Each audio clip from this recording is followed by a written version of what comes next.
Vous écoutez Alger Chaîne 3, le journal. Dans l'actualité, la célébration du Nouvel An Amazigh de 1975, le président de la République présente ses vœux au peuple algérien à cette occasion. Par ailleurs, le prix du président de la littérature amazigh sera décerné ce soir à Timimoun. La culture amazigh, partie de l'identité algérienne, des acquis consolidés ces dernières années pour renforcer cette appartenance. La transmission se fait également sur support numérique. Prudence, le nord de l'Algérie traversé par une nouvelle perturbation atmosphérique, de la pluie et de la neige. Une alerte météo est émise. L'Algérie cible d'une campagne de désinformation menée par l'extrême droite française. La diplomatie algérienne réagit et met en avant les velléités des nostalgiques de l'Algérie française. Génocide à Gaza, un nouveau round de pourparlers se déroule au Qatar et pas de prémisse d'un accord pour l'heure. Netanyahou s'entête, déterminé à poursuivre son agression. Après-midi sportif ce début de semaine, compétition africaine avec le CRB, le CSC, l'USMA d'Alger à pied d'œuvre, ajouté à la rencontre Paradou Haye El Djebel en Coupe d'Algérie.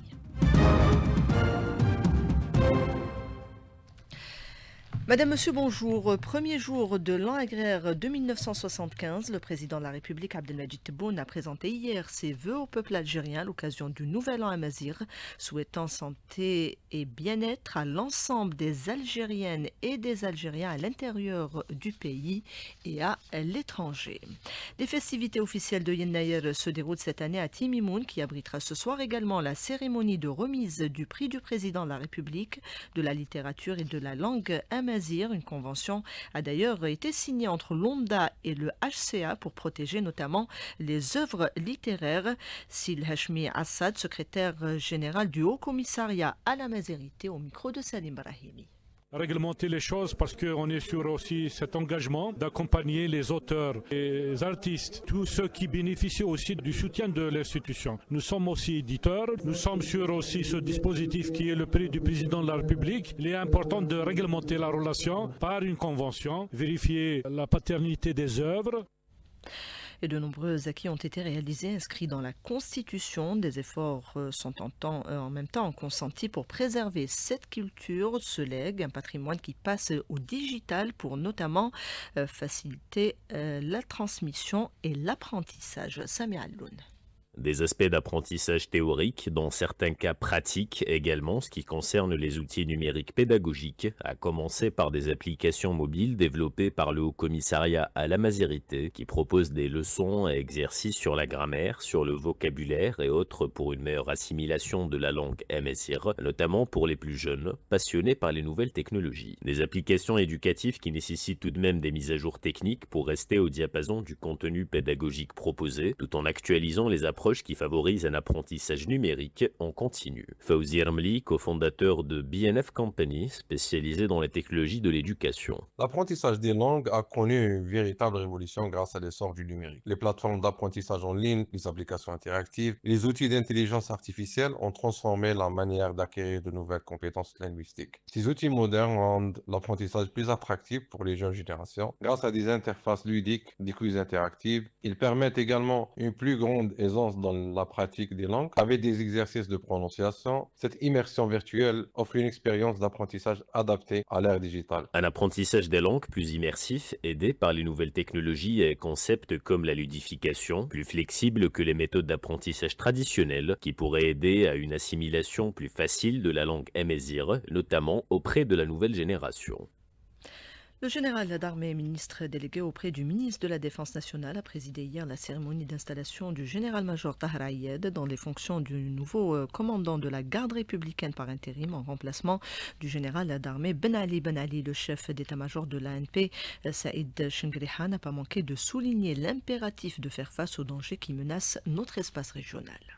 Les mutations géopolitiques dans le monde et les menaces multiples dans notre espace régional représentent des défis qui nous appellent à redoubler de prudence et de vigilance et à œuvrer continuellement à intensifier l'effort de préparation au combat. garant de l'aptitude de l'ensemble des composantes de l'armée nationale populaire. À ce titre, il vous appartient, vous, personnel du commandement de la garde républicaine, de veiller rigoureusement au maintien de l'aptitude opérationnelle à son plus haut niveau, conformément au plan établi, notamment par l'exécution vigoureuse des dispositions de la directive de préparation des forces 2024-2025.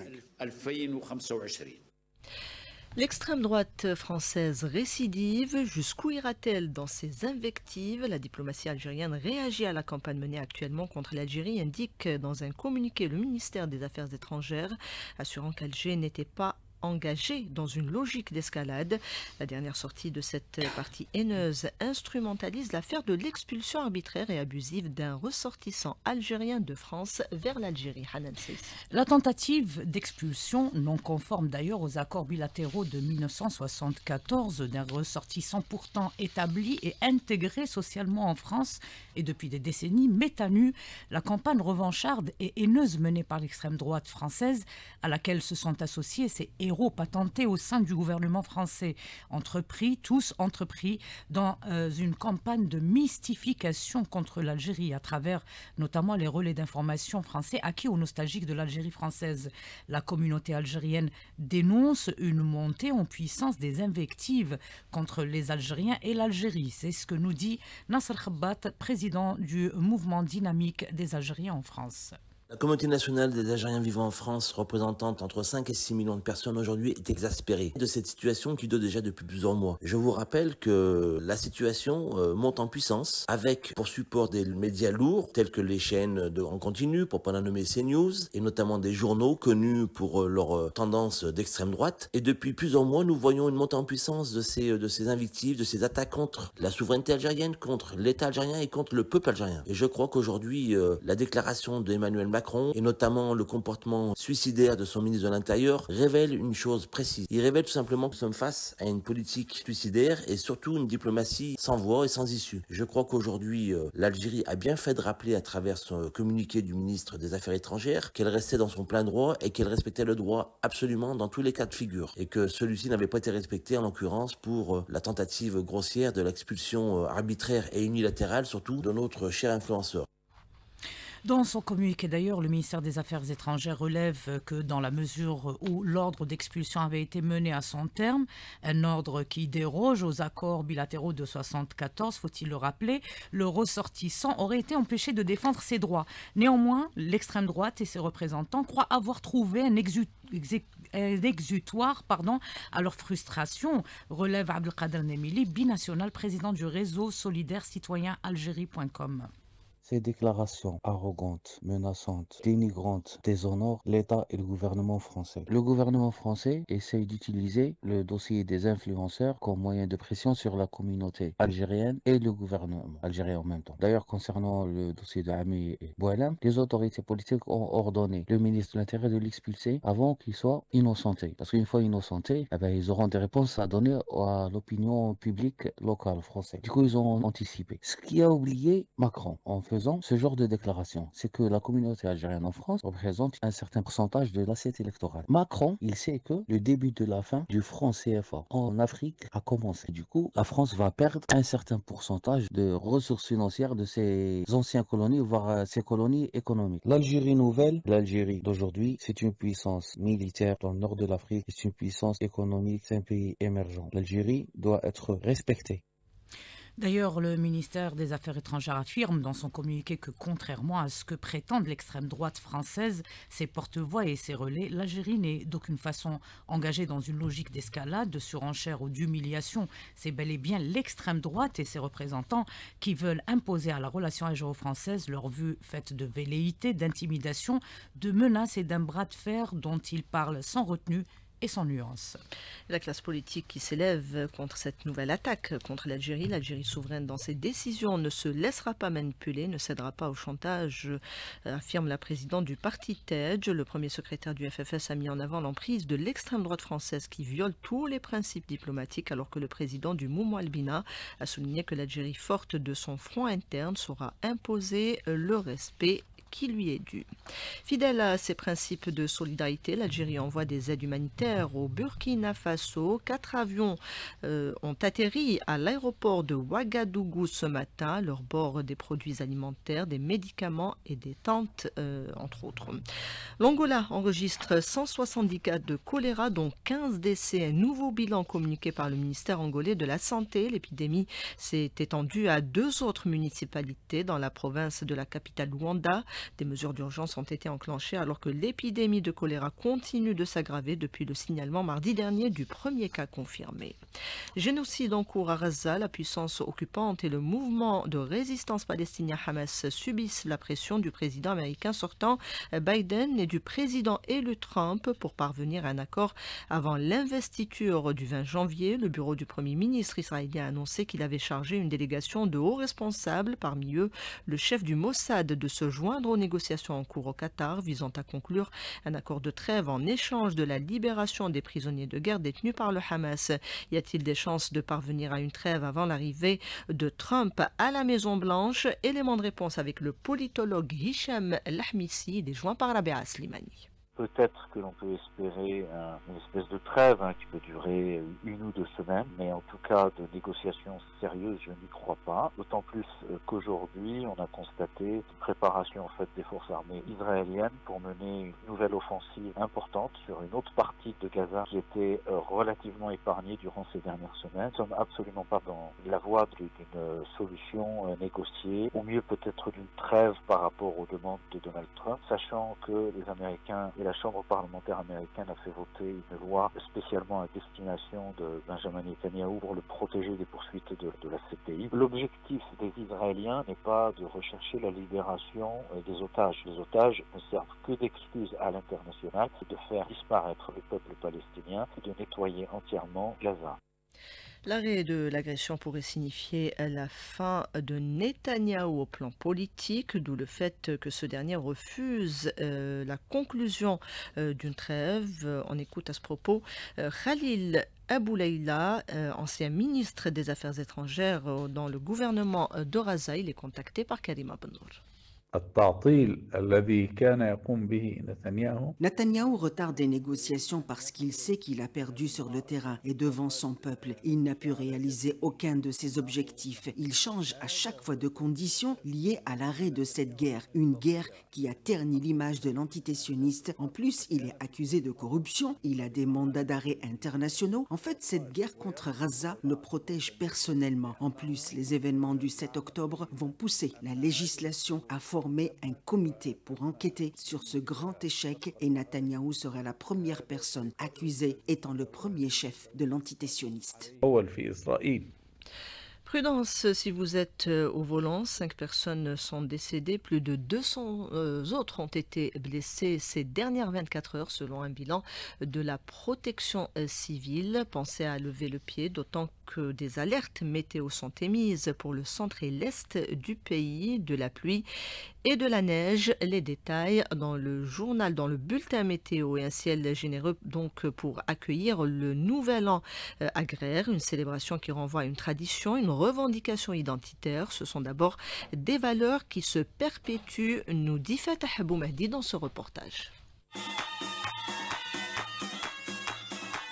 Yennaïa, une tradition millénaire qui reflète les valeurs profondes d'unité et de richesse culturelle. Cet événement invite également à un voyage au cœur du patrimoine et de nos valeurs. Et les artisans que nous avons rencontrés témoignent de l'importance de Yennaïa dans la préservation de ces valeurs ancestrales. Yennaïa, c'est le partage, la solidarité, aimer son pays, aimer la terre terna. C'est quelque chose qui est très très cher à notre cœur. Et تحية الجزائر. هو تاريخ أجدادنا لازم نتمسكوا به ونواصلوا به ونخلوه ورث لأولادنا. Et pour Bilek Sherifa, cadre au niveau du Haut Commissariat à la Mazirité, Yennaïa incarne avant tout la solidarité. Yennaïa est fêté par les Africains du Nord depuis la nuit des temps pour souhaiter une nouvelle année sous l'angle d'une production abondante parce que leur vie dépendait du travail de la terre, des saisons, dépendait de l'environnement. Et c'est pour cela qu'ils ont cultivé à travers le temps toutes les valeurs qui sont les valeurs liées à l'environnement, à la valeur travail de la terre, au respect de la terre nourricière en fait. Et la solidarité aussi était une valeur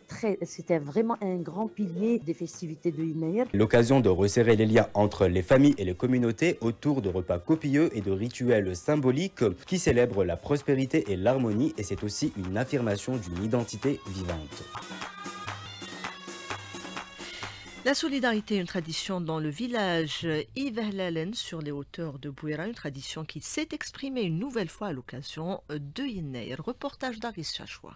Le mouvement associatif, les comités de village, les institutions publiques et privées et autres secteurs d'activité se mettent en branle. Le cas du village d'Ivehlal, situé sur les hauteurs du Djurdjura, à l'extrême est de la Oulaya. Lehna Bouakesh, membre de l'association ASTI, revient sur l'événement. On a organisé Tim Shrot au sacrifice de bœuf. Pour que la célébration soit plus utile, on a procédé à la circoncision de quelques enfants du village trousseau complet et un vélo pour chacun. Vous savez, si notre culture amazigh en général a survécu depuis des siècles à ce jour, maintenant, avec toute cette technologie, nous devons la promouvoir. Côté artisanat, ce sont des dizaines d'artisans et d'associations à travers le territoire de la Oulaya qui organisent des expositions, des galas et autres activités culturelles en rapport avec la symbolique de Inaïr. Djilali Hamitouch, cadre à la Chambre d'artisanat et des métiers de Bouira. On a enregistré plus de 120 artisans et 10 associations et avec plus de 20 métiers ont participé à cet événement important. Le son de l'artisanat d'Al Khdaria, l'inauguration officielle de l'exposition des produits de l'artisanat, le 2 janvier sera autour de la maison de l'artisanat de Solazlan d'ouvrir ses portes pour l'exposition similaire. Et enfin, c'est au niveau de la galerie d'artisanat de Bouira. Enfin, pour que la célébration de cette journée se déroule dans le calme et la sérénité, des dispositifs de sécurité spéciaux ont été mis en place par les différents services de sécurité. Asgouassemgaz, Bouira Aris Chachoua, Al-Jishan 3. Et à Tlemcen, du côté de Tlemcen, c'est justement l'Ayrad qui constitue la principale attraction, nous dit Amina Bedjaoui. Autrefois, à Ben Isnous ou partout ailleurs à Tlemcen, les familles préparaient avec soin différents mets traditionnels d'Ayrad, nous confie Hanan Gourmala, couturière et membre de l'association El Asala pour la sauvegarde du patrimoine à Tlemcen.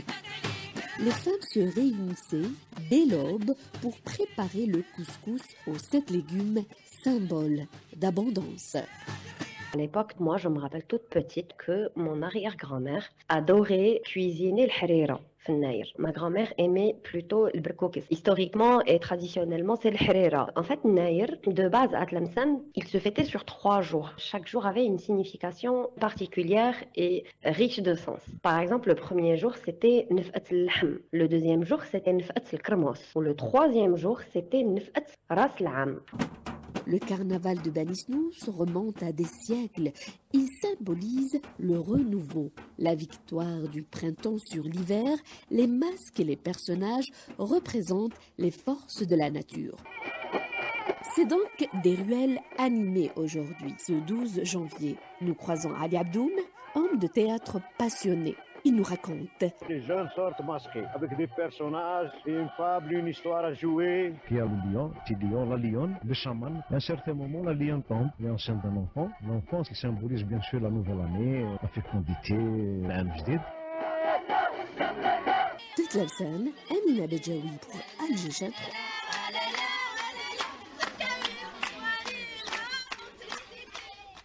Voilà pour l'ambiance. Une autre ambiance, à présent celle des gradins, des stades de Hamza à Rahmouni et plusieurs rencontres au menu aujourd'hui, Dame Coupe, mais également en compétition africaine. Tout à fait, compétition africaine, le CR Belouizdad qui jouera gros, il jouera son destin à Orlando Stadium en Afrique du Sud face à Orlando Pirates à partir de 14h, victoire obligatoire pour les Belouizdadi afin d'avoir leur destin entre les mains lors de la dernière journée pour se qualifier en quart de finale de la Ligue des Champions, en Coupe de la Confédération. L'USM Alger affrontera Orapa United à partir de 14h. Ça va être une rencontre au Botswana. Les Rouges et Noirs doivent gagner pour assurer leur qualification aujourd'hui et ne pas attendre la dernière journée. La réception des Sénégalais de Djaraf dimanche prochain au stade du 5 juillet, également en Coupe de la Confédération. Là, c'est un peu compliqué également pour le CS Constantine face au club sportif sfaxien à partir de 17h au stade Chaïd Hamlaoui de Constantine. Le CSC doit éviter éviter les calculs pour la qualification en quart de finale de la Coupe de la Confédération. Et pour cela, il doit battre la formation tunisienne cet après-midi. Enfin, match de coupe, c'est la suite des 16e de finale à partir de 14h30 au stade du 5 juillet, le Paradoisé qui accueillera la JS Hayy El Djabel.